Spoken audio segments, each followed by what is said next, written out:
Hey everybody, Victoria here again. I decided to do a presentation style this week because I got food poisoning on Thursday and I'm still recovering. So I'm in a messy bun and pajamas. So I didn't really want to get on camera. So this week we're going to talk about how the government has changed towards being a more internet proficient government, what technologies they're implementing, and the impact of those technologies. So, first, I'm going to talk about how it's changed. A really good example is the US Census Bureau. They are looking to revitalize its management of data by moving into this modern, quote unquote, enterprise data lake. This technology will support the Bureau's goal of secure, scalable data science and will enable service processing, survey analysis, research, and data linking and predictive analysis for our citizens. Also, the USPS has taken on this new program called Informed Delivery. It's a digital reflection of the supply chain, allowing users to digitally preview their mail and manage their packages via email notification, online dashboard, or their mobile app. This service provides consumers with the convenience of seeing what is coming to their physical mailbox through digital channels. Also, the government is using certain cases of augmented reality and virtual reality to help train their employees on complex tasks or group collaboration. Excuse me. I couldn't really find a specific example on the internet of how they're using this AR and VR technology, but if I could take a guess, I would say it was probably more military based for high risk missions on trying to get them mentally ready for what that situation will really be like. Also, the US Department of Treasury is investigating the use of blockchain to digitally trace the movement of physical assets such as smartphones and computers. I think what I see this as is, I think we've all experienced it. You'll be talking to a friend about a certain product or an idea. You've never searched it on your computer or your phone. You've never looked it up on the internet, but somehow within 24 hours, you're then being advertised to about that product. So, hi, Mr. FBI agent. Thanks for watching my presentation. Also, by managing digital transformation and the value of data wisely, government can drive productivity, increase mobility, and innovate new digital services across and between multiple departments. I think should be their main goal when it comes to technology and government. Working together in between departments, I think will eliminate a lot of the bureaucratic characteristics of government that its citizens are frustrated with. Next, I'm going to go over the new technologies that I researched. In the US, a company called Amadar Network, it's a philanthropic investment firm, is supporting this new program called SeeClickFix. It's a digital communications system company founded and based in Newtown, New Haven, Connecticut.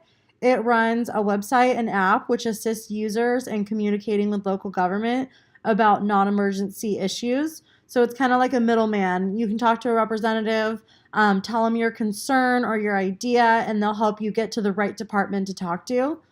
Also, the New York government is really leading the way in digital integration.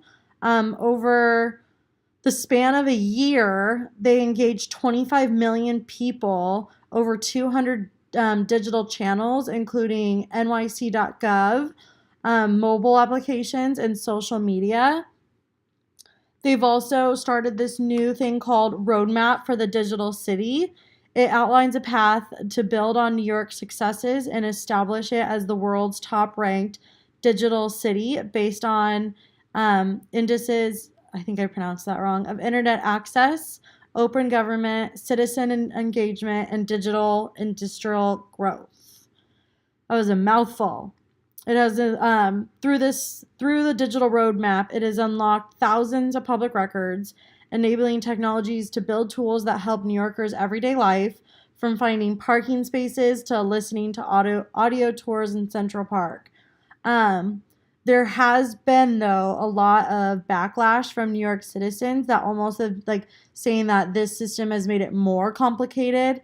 For example, in large metro areas in New York, each individual city may force you to install its own parking app. In some dense urban areas, you'll need like 3 or 4 different apps to park within a 5 mile radius. So I can see how that'd be really frustrating, especially if you only have a 16 gig iPhone where you're maxed out at like 20 apps before your storage is full.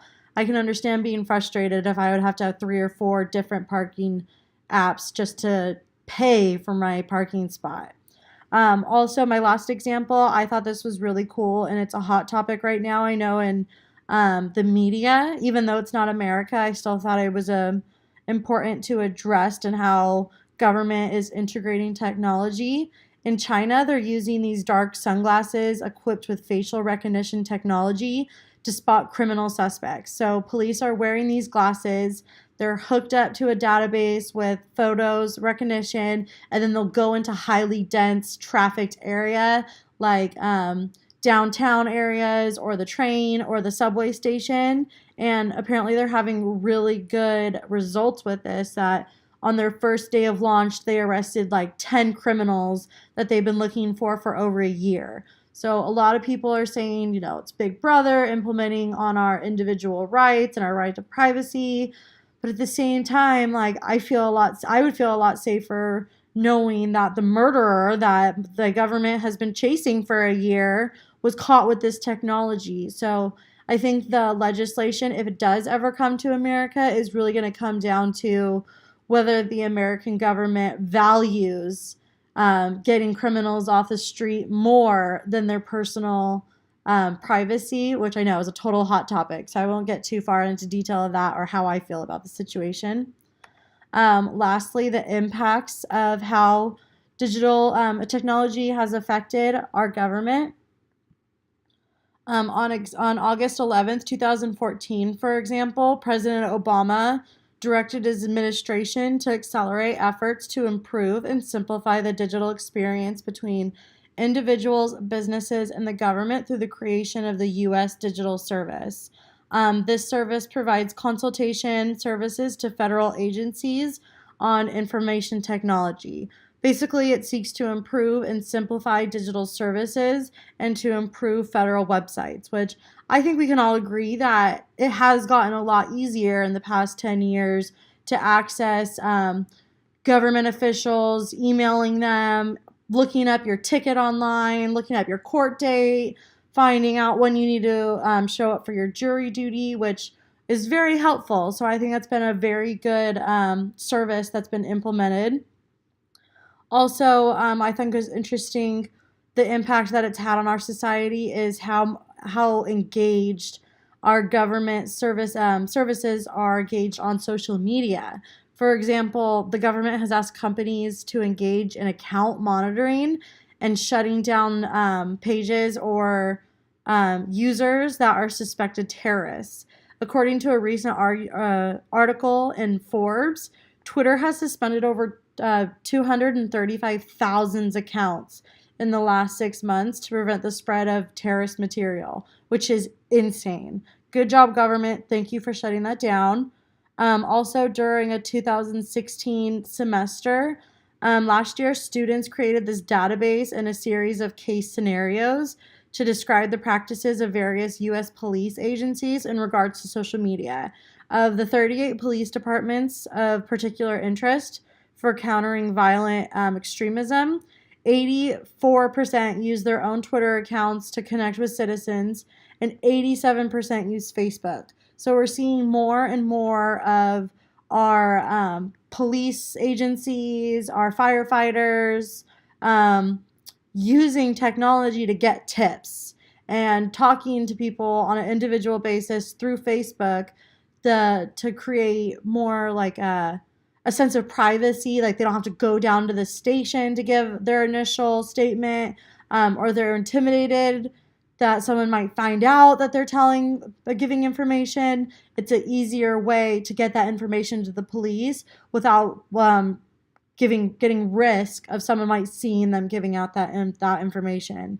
Um, I think overall, the government is trying really hard to make our government services easier for our citizens to get through technology, but often it results again in more of a bureaucratic type technology too, where it's a circle. You click on this link, you click on this link, you click on this link, and you end up being back at the original homepage that you had started off on. So I think that right now it's still kind of frustrating and they have a long way to go, but I think it's a good path for our government to go down as long as we are making sure we're employing the best data. I don't even know the name for them. The best data protective people that can shut down hackers, because the last thing we want is to over integrate technology and then not being able to secure that information and people on the dark web getting it.